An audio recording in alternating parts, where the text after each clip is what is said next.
22-minute walk according to Google Maps, and we're going to poodle on in and see what we can find in Bruges to show you.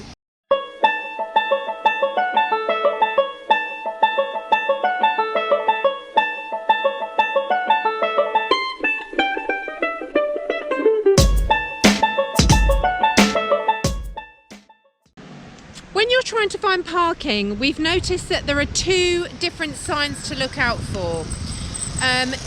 One is a parking sign with a blue square on it with like an arrow, which indicates you actually position it for timing, for how many you put the hours that you were arriving, and it gives you 4 free hours.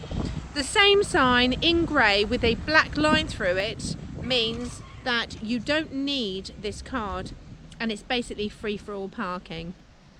So we've managed to find a spot just outside Bruges.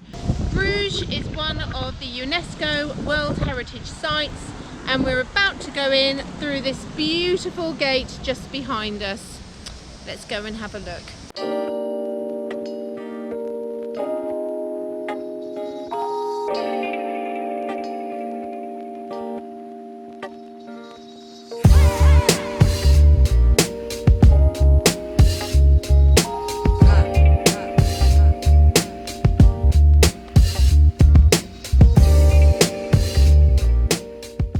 Walking along the street, seeing the best chocolates ever that I've ever seen. We've been into some of the bigger shops and they've said, actually, try the local guys. And we found this family one because as we were walking along, we've seen a chocolate that's called Trudy, cream of raspberry. So we're gonna have to buy one. We cannot not buy a chocolate that's called Trudy. I had to buy a few more, but there's a couple in there called Trudy. We'll let you know how they taste. So speaking to a local person is always the best way to find out where the best places are. And I think we have been given one of the best tips ever. We have been told to come to the chocolate line.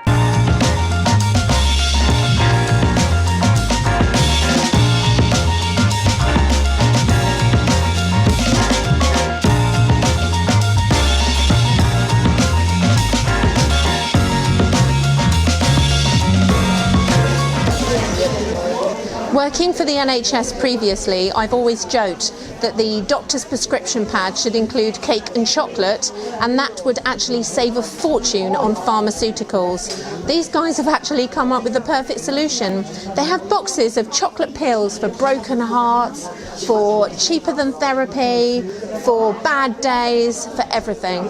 I'm loving this shop.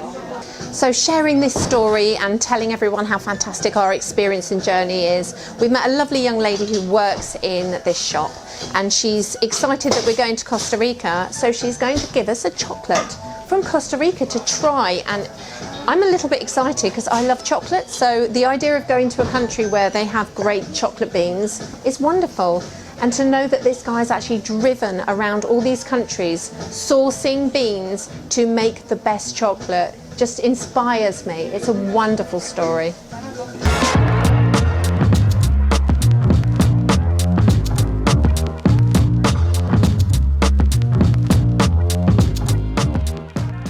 It is fantastic. From sourcing the beans by actually travelling around the world in his Landrover to actually visit each country to find the best cocoa beans, then bringing them back, experimenting, trying, cooking, roasting, then making the chocolates.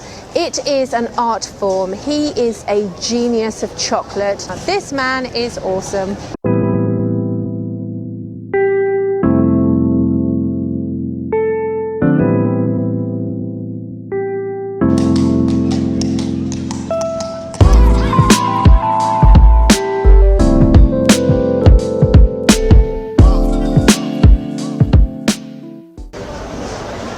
Piece of advice I can give anybody who's travelling is pop into the information tourist office of any town or place that you visit if they have one.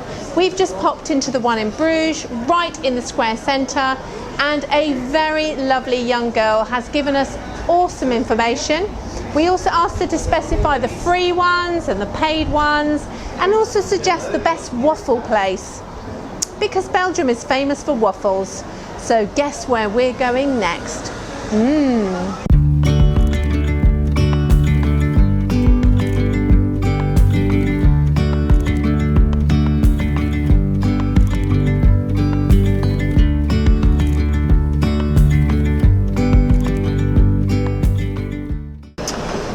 Local knowledge is always fabulous, and we were directed to a waffle shop.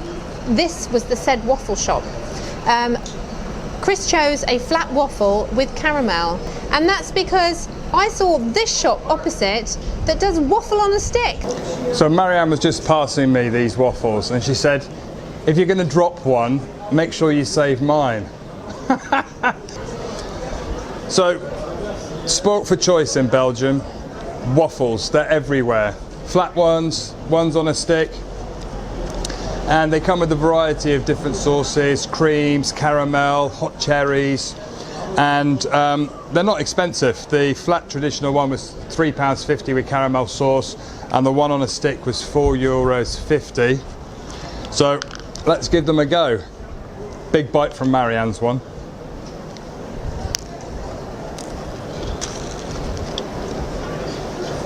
Mmm. That's very naughty. It's like a biscuit, a waffle, sweet richness.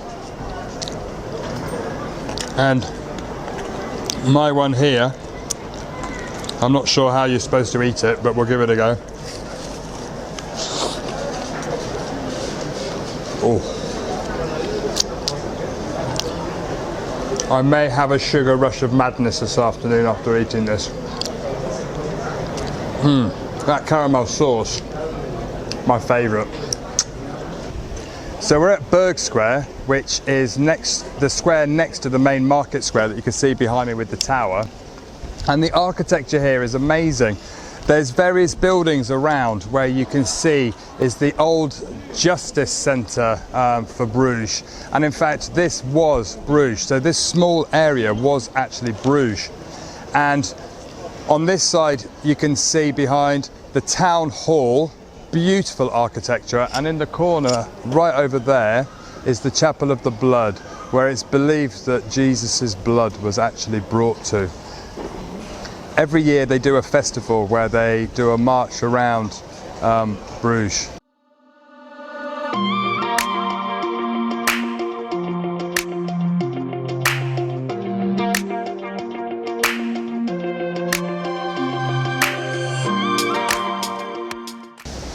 So when you're walking around Bruges, you have to come down and walk along the canal areas. There's something about it that really reminds us of when we did a trip to Venice. Beautiful, lovely bridges, lovely architecture, and you can see behind me there's lots of little cafes and restaurants with people sitting out by the river. So yeah, if you're in Bruges, definitely come down and have a walk around the canals.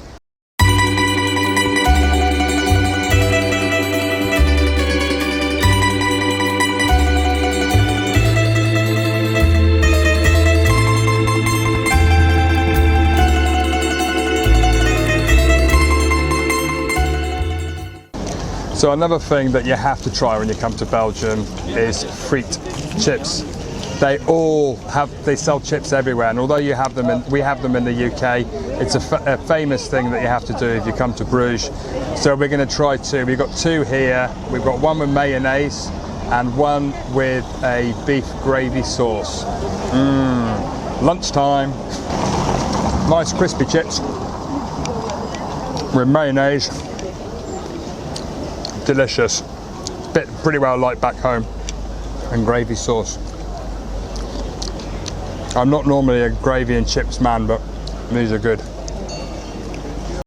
So behind me is the largest brick-built church in the world, and currently it houses the smallest window in Bruges in the side of it, and it's really sweet considering it's so small.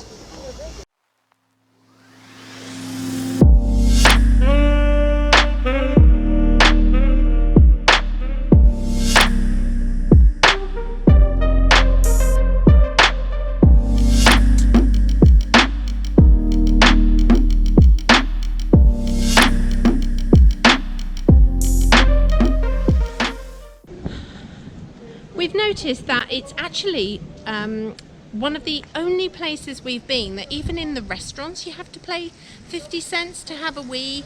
Not all of them, but the ones that we've been to. And Chris may have found a solution for the boys. Maybe not the girls, but definitely the boys. Because behind me is an open air urinal. Yep, one for the boys. Not sure that the girls can manage it, but it's definitely for the boys. Having walked around the male urinals that are open to the world and free, there is actually a spot round the corner for the ladies. You have to pay, but it is a loo at least available. There's a very common sound in Belgium, especially in the towns. It's a clippity-clop of the horseshoes on the cobbled stones as tourists and locals alike take the beautiful transport that is a horse and carriage. So on my bucket list to do is to see a blue whale. This is not the one I was hoping to see first. This huge demonstration of plastic that's been put together by an artist to show the issue of plastic in the sea. You can actually recognise parts of it. There are washing baskets and there are lids and there are parts from washing machines and other bits that you can see. You'll probably recognise some bits yourself. Tragic, absolutely tragic. I want to say it's a beautiful piece of art, but actually it's a frightening reminder of what we're doing to our oceans.